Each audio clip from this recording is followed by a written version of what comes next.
لا بطیب نفس من۔ رسول اللہ صلی اللہ علیہ وسلم نے ارشاد فرمایا، خبردار کسی کا مال اس کی طرف سے نفس کی خوشی کے بغیر حلال نہیں ہے۔ مطلب یہ ہے جب تک کسی کے نفس کی خوشی شامل حال نہ ہو اس وقت تک اس کے مال کا استعمال کرنا یہ جائز نہیں ہے۔ ایک دل کی خوشی ہے اور ایک نفس کی ہے۔ تو حضور علیہ الصلوۃ والسلام نے ایک بہت بڑا اصول دیا کہ جب تک نفس کی خوشی نہ ہو کسی کے مال کو استعمال نہیں کیا جا سکتا۔ بہت سارے مواقع ایسے ہوتے ہیں کہ دل راضی ہوتا ہے، نفس راضی نہیں ہوتا، اس کو شریعت جائز نہیں قرار دیتی۔ ڈاکٹروں نے کہا کہ آپ کا آپریشن ہوگا، ریشہ ہے نکالنا پڑے گا، تو آدمی تیار ہو جاتا ہے، تکلیف سے نجات مل جائے گی، ریشہ نکل جائے گا۔ لیکن اندر سے ایک آواز آتی ہے جو انسان کو اس پہ تیار نہیں کرتی۔ یہ جو اندر کی آواز ہے یہ نفس کی آواز ہے۔ حضور نے فرمایا وہ جو اندر کی آواز ہے نفس کی، اس کے بغیر کسی کے مال کا استعمال وہ حلال اور جائز نہیں ہے۔ اس لیے حضرات فقہا نے اصول لکھے ہیں، فرمایا کہ ایک آدمی رشوت لیتا ہے اور وہ یہ عذر پیش کرتے ہیں، کہتے لوگ اپنی خوشی سے ہمیں دیتے ہیں، لوگ خود آ کر ہمیں دیتے ہیں، ہم نہ بھی مانگے تو اس لیے اپنی خوشی سے دیتے ہیں، ہم لے لیتے ہیں۔ یہاں بھی یہ اصول ذہن میں رکھیں، جو رشوت دیتا ہے، پیسہ دے رہا ہے، دل تو راضی ہے لیکن نفس راضی نہیں ہوتا اس دینے پہ، اس لیے اس کا لینا یہ جائز نہیں ہے۔ اسی طرح ایک آدمی فوت ہو گیا، اس کی وفات کے بعد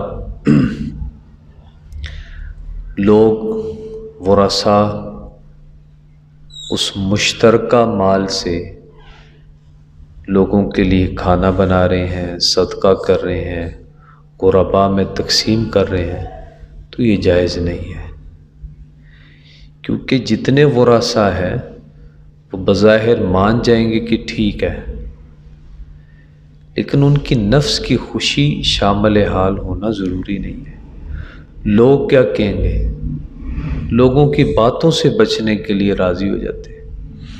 تو دل راضی ہے، نفس راضی نہیں۔ جس نے خیرات کرنی ہو وہ اپنے طور پہ کرے۔ تو اس لیے شریعت نے یہ حکم دیا، کسی آدمی کی وفات کے بعد پہلے میراث تقسیم ہو، اس کے بعد جس نے جو کرنا ہے وہ کرتا رہے۔ اسی اصول کو اور مواقع پہ بھی حضرات فقہا لگاتے ہیں۔ مثلا کسی بھی نیک کام کے لیے آپ پیسہ اکٹھا کرتے ہیں کہ فلاں نیک کام ہم کرنا چاہ رہے ہیں، تو اس کام کے لیے بھی جب لوگوں سے پیسہ اکٹھا کرنا ہے تو لوگوں کے نفس کی خوشی کا خیال رکھنا ہے۔ یہ نہیں کہ آپ کسی کے ذریعے کہلوا کر اس کو مجبور کر کے مال دلوا لیں، تو نفس کی خوشی شامل نہیں ہوگی تو اس کو اجر نہیں ملے گا اور استعمال بھی وہ ٹھیک نہیں ہوگا۔ تو اس لیے حضرات فرماتے ہیں کہ دینی کاموں میں خرچ کرتے ہوئے، لوگوں سے وصول کرتے ہوئے اپیل میں بھی احتیاط ہو کہ لوگ مجبور نہ ہو جائے کہ دینا ہی دینا ہے، تو مجبوری کی وجہ سے دے لیں گے، نفس کی خوشی شامل نہیں ہو تو یہ جائز نہیں ہے۔ تو حضور نے ایک اصول مختصر جملے کے اندر دے دیا کہ کسی کا مال اس کی نفس کی خوشی کے بغیر جائز نہیں ہے۔ اس سے ہزاروں مسائل نکل سکتے ہیں۔ آدمی اس اصول کو اپنے ذہن میں رکھے اور فوراً جانچ لے کہ کیا اس موقع پر یہ اصول لگتا تو نہیں، لگتا ہے تو فوراً اس پر عمل کریں۔ تو زندگی کے شعبوں میں دیکھا جائے تو بڑی بے اعتدالیاں ہیں، یہ ایک اصول ہے، بہت سے اصولوں میں بے اعتدالی ہے۔